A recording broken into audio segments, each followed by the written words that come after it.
You want to see how I made my delicious pork nuggets and brown rice pilaf? Stick around. And here's my ingredients for my rice pilaf. I have 1 cup of brown rice, and I have about 1/4 cup of the tops of the green onions that I sliced at a diagonal. 2 cups of my homemade chicken broth. I'm going to scramble 1 egg, and I'm going to add some peas and carrots. Here I'm adding my chicken broth to my small saucepan, which I have over medium-high heat. I'm going to add the rice, and I'm going to cook my rice according to the package instructions. While I'm waiting for my rice to cook, I'm going to prepare my eggs. I'm going to whisk them until they're well combined. To my small saucepan, I added 1 teaspoon of butter, and I'm going to scramble my eggs until they're slightly softened.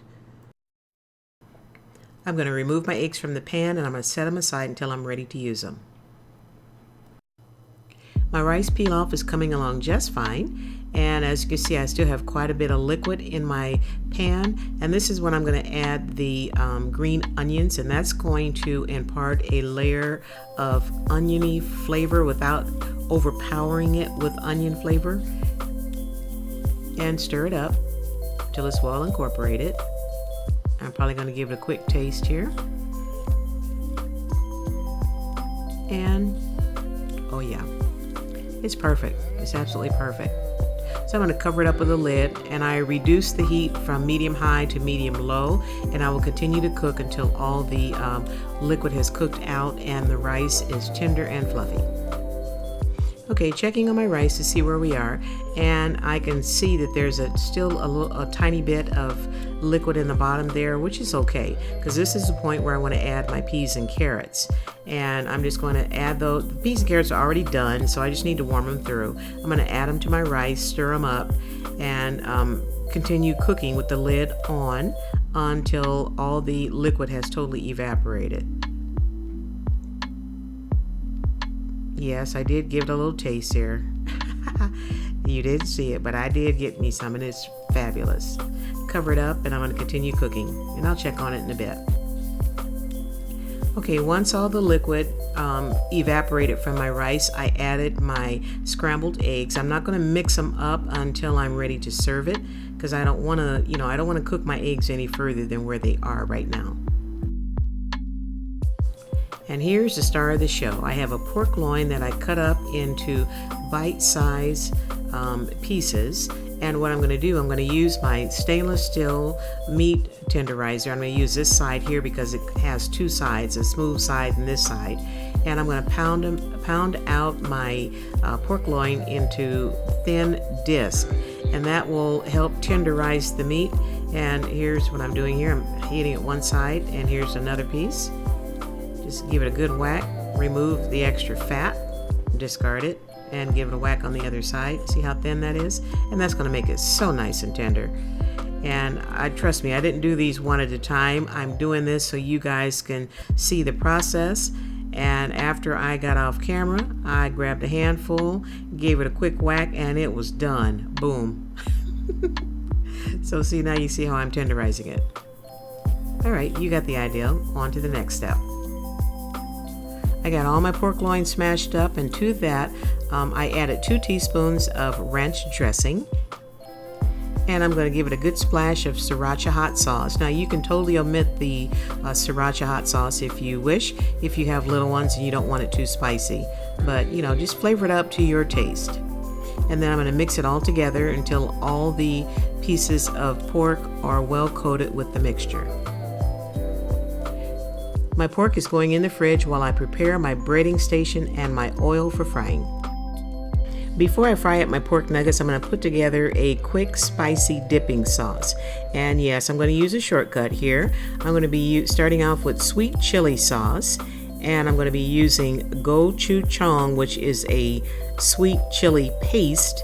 And to that, I'm going to be adding some rice vinegar, which is seasoned. And I'm going to be using the bottoms of my green onions, and I'm going to put all 4 of these ingredients into a microwave container and warm it up in the microwave just to blend all the flavors together. And there is my dipping sauce, and I tasted it. It is fantastic. It's going to taste so good on that pork. And that's another reason why I didn't spice my pork up too much, because this sauce is going to be really, really spicy.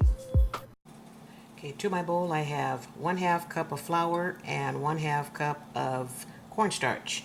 And to that I'm just going to start adding all kinds of ingredients because this is my batter. I got a 1/2 teaspoon of black pepper.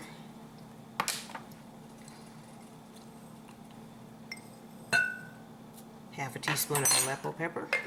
You can season this however you want to season it with. I'm not going to use any of that. Some granulated onion.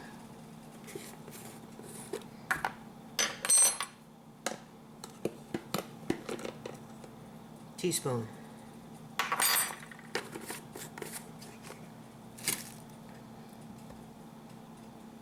Granulated garlic.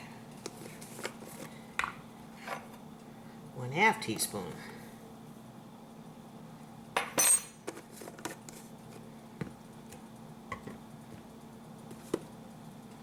My favorite spice is Incredible all-purpose seasoning by Heaven Made Products.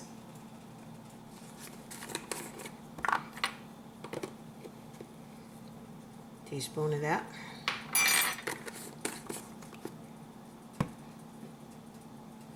Some baking soda.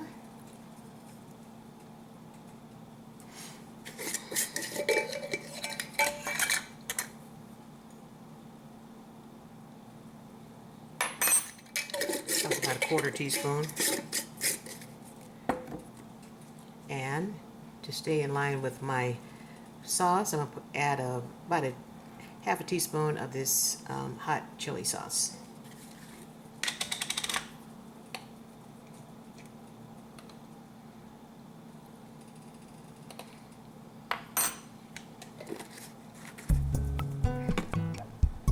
And to all this, I'm going to add enough water, just enough to make a real thin batter. I'm going to start off with about that much and mix it up. See what I got.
Perfect.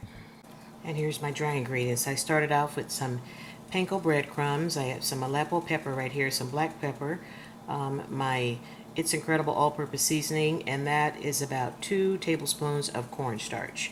And just mix all this up together. And this is what I'm going to dip my pork bites in after they come out of the batter. I think that should be just about right. Ooh, making a mess. Well, you ain't cooking if you're not making a mess.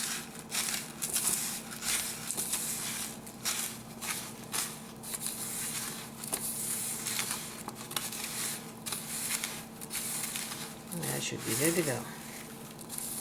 And that's going to give my pork bites a nice little crispy crunch.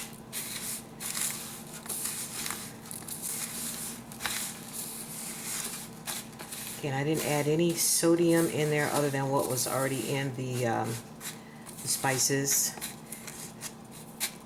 And because my sauce is, to me, it has plenty of sodium in it. But if you like sodium, just add, once you put your ingredients together, just season it up and salt it like you like it. Okay, that should be good to go. Set that aside, and I'm warming up my oil right now. Okay, I have my grease heating up to 350 over here, and while I'm waiting for that to heat up, I'm going to put together my little chicken bites, get them all breaded up.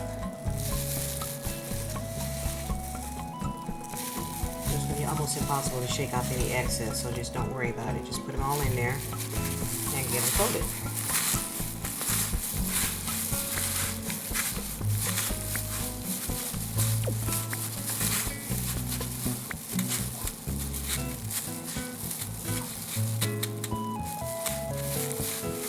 I'm only going to cook up what I'm going to eat tonight. I'm not going to cook them all up. I'll cook some up tomorrow. But this is what I'm going to have for dinner tonight.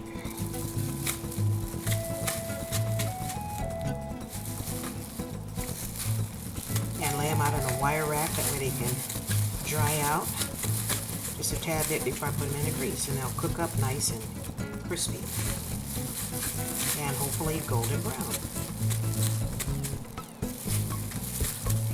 Because of the size, they should cook up pretty quick.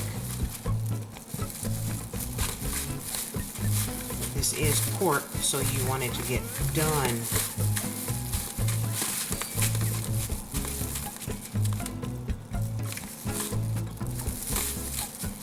Yeah, that should be plenty. Okay. I'm going to discard this because I'll make some more tomorrow. And these are going to go back in the fridge, and I'll cook those up tomorrow. So I got enough for 2 batches. Okay, for this application I'm using my little mini fryer as always. I have my oil heating up to about 350, and I'm going to temp it. Let me see here. See where my temperature is.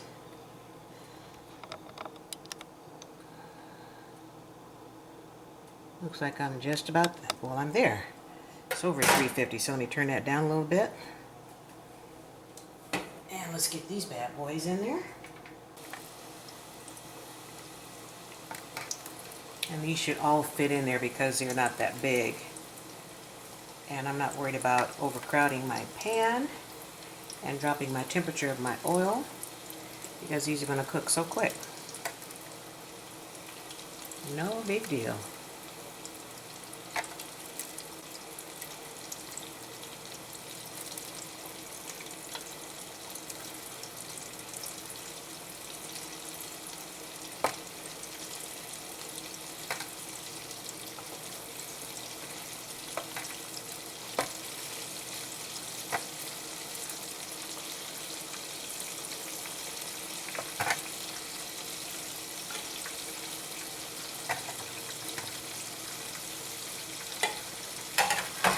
Yep, they all fit in there.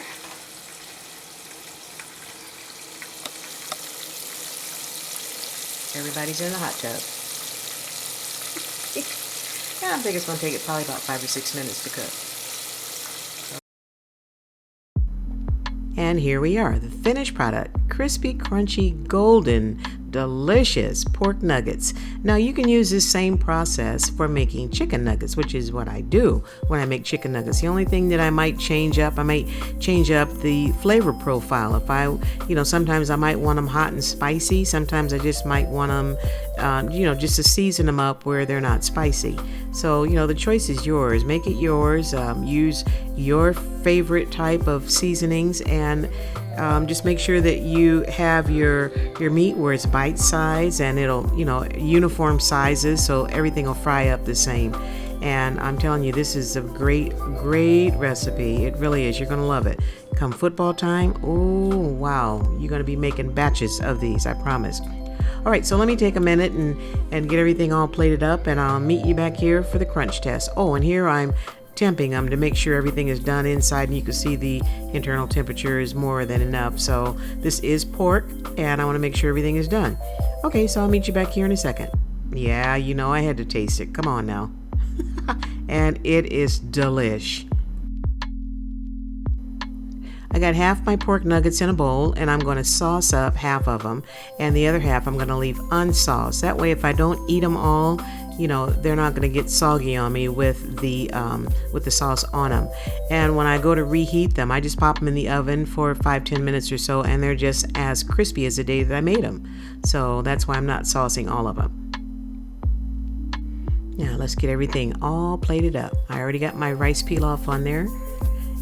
And I'm going to put half of my sauced pork nuggets on my platter. And then the other half is unsauced. And I also have a little extra side container with some extra sauce on it.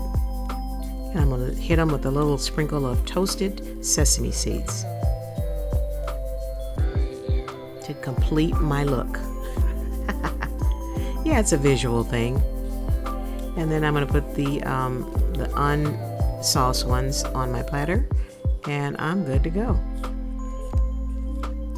Yeah, I know I'm not going to eat all those.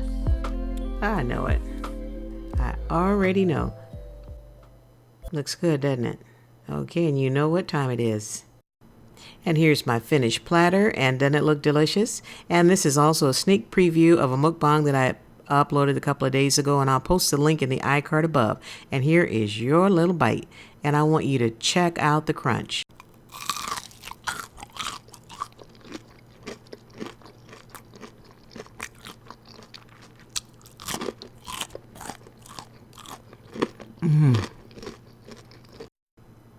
Okay, I hope you give this recipe a try. Your family and your kids will love it, love it, love it. And your friends will love it also. And make sure you make a double batch so everybody can get their fill. Now, if you're new to my channel, welcome. And if you just found me, thank you for finding me. And don't forget to hit that subscribe button and that notification bell before you leave. That way you'll be notified every time I upload a video. Leave me a comment if you wish, and don't forget to share my link with everybody you know in the universe. Thank you so much for stopping by. Stop by anytime. Be blessed and keep on cooking.